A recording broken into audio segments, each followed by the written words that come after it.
नाज़रीन, पाकिस्तान की 70 साल तारीख़ में कोई भी ऐसा इलेक्शन नहीं है जिसे फ्री एंड फेयर करार दिया गया हो। जो भी पार्टी हारती है वो धांधली का इल्ज़ाम लगाती है, लेकिन आज पाकिस्तान के सबसे मुकद्दस ऐवान बाला के इलेक्शंस में जो कुछ हुआ वो किसी प्राइमरी स्कूल में कायम किए गए पोलिंग बूथ में, किसी काउंसलर के इलेक्शन में भी ऐसा नहीं होता।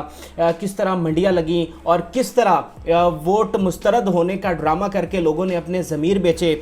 तो आज की इस बहुत ही खुसूसी वीडियो में मैं आपको जो पूरा जो सेनेट का इलेक्शन है उसका अहवाल बताने वाला हूँ। मेरी टीम ने बहुत सारी रिसर्च बेस और लॉजिकल चीज़ें की हैं जो मैं आपके साथ शेयर करूँगा, और इस सारे इलेक्शन का जो पॉलिटिकल एस्पेक्ट है वो भी आपको बताऊँगा, और जो उसका लीगल एस्पेक्ट है वो भी आपको बताने की कोशिश करूँगा।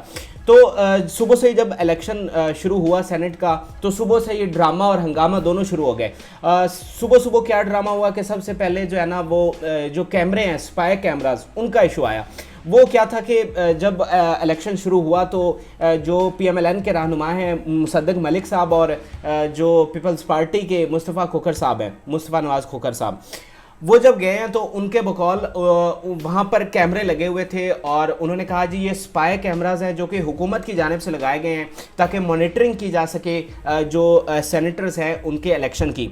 अच्छा, उन्होंने वो खुद उखाड़े, उनकी तस्वीर शेयर की सोशल मीडिया पर, और मीडिया पर भी ये सारी चीज़ें चलती रहीं।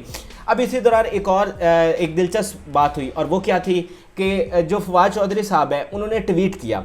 उन्होंने इसको काउंटर करने की कोशिश की। उन्होंने कहा जी कि स्पाई कैमराज ऐसे नहीं होते। उन्होंने स्पाई कैमराज की तस्वीर भी शेयर की कि ये इस तरह का छोटा सा होता है जो स्क्रू या दरवाजे के अंदर या कहीं भी बटन के अंदर उसको लगाया जाता है, उसकी उन्होंने तस्वीर भी शेयर की। और उन्होंने ये मौक़िफ़ अपनाया कि जो कैमरे आप दिखा रहे हैं ये स्पाई कैमराज नहीं है, बल्कि ये सेनेट में CCTV कैमराज लगे हैं जो कि पहले भी वहाँ पर लगे हुए थे, तो ऐसा कोई चक्कर नहीं है।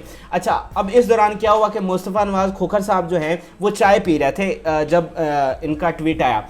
तो उन्होंने ट्वीट पढ़ते हुए उन्होंने कहा चले ये भी देख लेते हैं कि कहीं स्पाई कैमरा तो नहीं लगा हुआ। तो वो अपनी टीम के साथ जब गए तो उन्होंने वो स्पाई कैमराज जो हैं मुबैना तौर पर वो भी ढूंढ लिए और उन्होंने अपने ट्विटर पर उसकी तस्वीर भी शेयर की। खैर, सारा दिन ये हंगामा चलता रहा और ड्रामा दोनों तरफ से होता रहा, दोनों तरफ से बयानात आते रहे।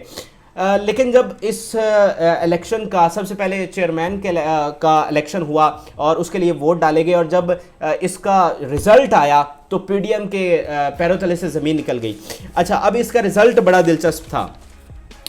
जो PDM है, जो अपोजिशन है, उसको वाज़े बढ़तरी हासिल थी। उनके 51 सेनेटर थे और जो PTI है उसके 47 सेनेटर हैं इस वक्त ऐवान बाला में। हुआ कुछ यूँ कि जो सादिक संजरानी साहब हैं उन्हें 48 वोट पड़े, और जो यूसुफ रज़ा गिलानी साहब हैं उन्हें 42 वोट्स पड़े, और जो प्रिजाइडिंग ऑफिसर हैं उनके बकौल अपोजिशन के 7 वोट जो हैं वो मुस्तरद हुए हैं जो यूसुफ रज़ा गिलानी साहब को पड़े। अब इस पर हंगामा खड़ा हो गया और बहुत ज़्यादा हंगामा हुआ, वहाँ पर एक तूफ़ान बरपा हो गया। अपोजिशन ने इसको मानने से इनकार कर दिया और मौक़िफ़ ये अपनाया कि ऐसी कोई गाइडलाइन नहीं दी गई। यानी प्रिजाइडिंग ऑफिसर ने यह कहा था कि जो उनकी सेनेटर्स ने मोहर लगाई है यूसुफ रज़ा गिलानी के लिए वो उनके नाम के ऊपर लगाई है। हालांकि वो जो स्टैंप थी वो उनके नाम के सामने लगानी थी। ये जो आप देख रहे होंगे स्क्रीन पर ये बैलेट पेपर है।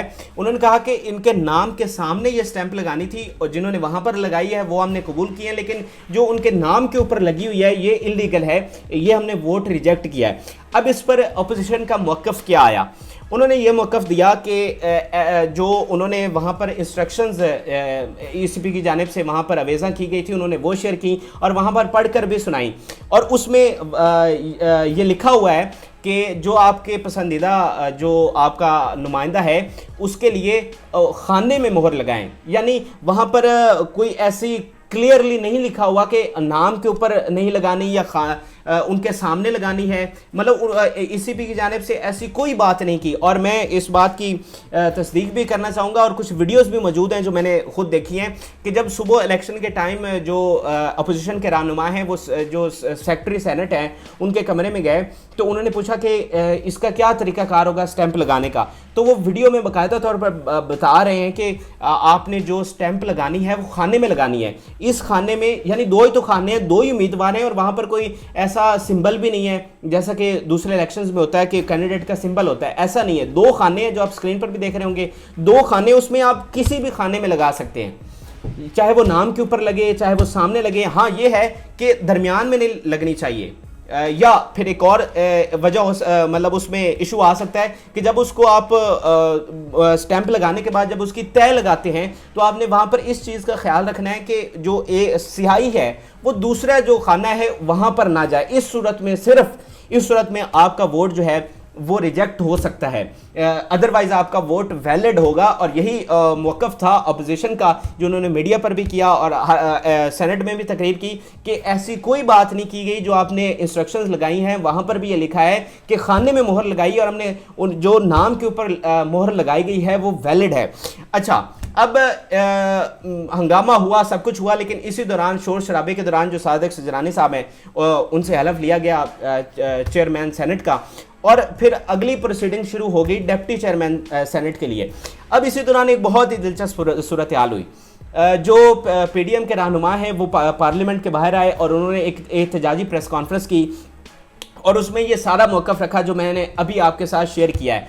और वहाँ पर जो एहसन इकबाल साहब हैं वो उन्होंने कहा कि मैं सलाम पेश करता हूं उन सेनेटर्स को जो झुके नहीं, जो बिके नहीं, कि आज तमाम जो साजिशें हैं वो नाकाम हो गई पीडीएम को फ्लॉप करने की, कि हमारे सेनेटर्स बिके नहीं और उन्होंने यूसुफ रज़ा गिलानी साहब को ही वोट दिया। लेकिन इसी दौरान दिलचस्प तौर पर और बदकिस्मती से उनके सेनेटर्स बिक चुके थे, और वो किस तरह।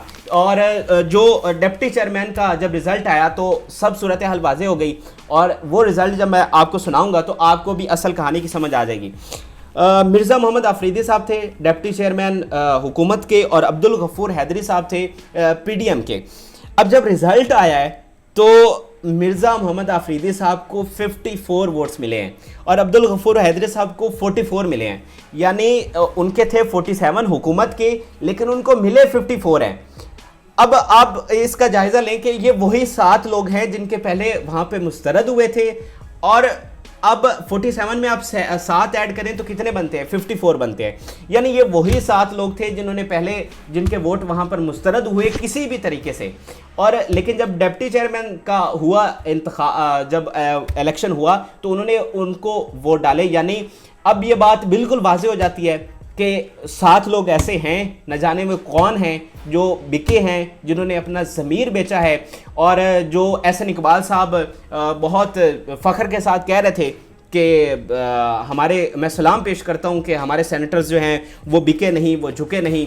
अब इसका एक लीगल जो एस्पेक्ट है, वो जो मेरी रिसर्च है वो मैं आपके साथ ज़रूर शेयर करना चाहूँगा कि सुप्रीम कोर्ट की 3 से 4 इस पर उनकी जजमेंट्स पड़ी हैं, जिसमें वो कहते हैं कि ऐसी सूरत हाल में, क्योंकि ऐसा पहले भी हुआ था, इस पर सुप्रीम कोर्ट ने जजमेंट दी थी कि ऐसी सूरत हाल में चाहे उनके नाम पर वो मोहर लगे, चाहे उनके सामने लगे, मतलब वो खाने में होनी चाहिए, तो ऐसी सूरत में जो वोट है वो वैलिड होगा। ये एक इसका लीगल एस्पेक्ट है मेरी रिसर्च के मुताबिक। और आप देखें कि एक वोट जो है वो मजमूई तौर पर रिजेक्ट हुआ है जो दरमियान में लगाया गया है, वो आप स्क्रीन पर भी देख सकते होंगे कि वो उसकी जो स्टैंप है वो आधी सादिक सजरानी साहब के खाने में है और आधी यूसुफ रज़ा गिलानी साहब के खाने में है। तो वो मजमूई तौर पर उसको रिजेक्ट किया गया है क्योंकि वो दोनों खानों में था। लेकिन जो लीगल एस्पेक्ट है उसके मुताबिक अगर नाम पर मोहर लगी है तो उसको वैलिड होना चाहिए और उसको काउंट किया जाना चाहिए।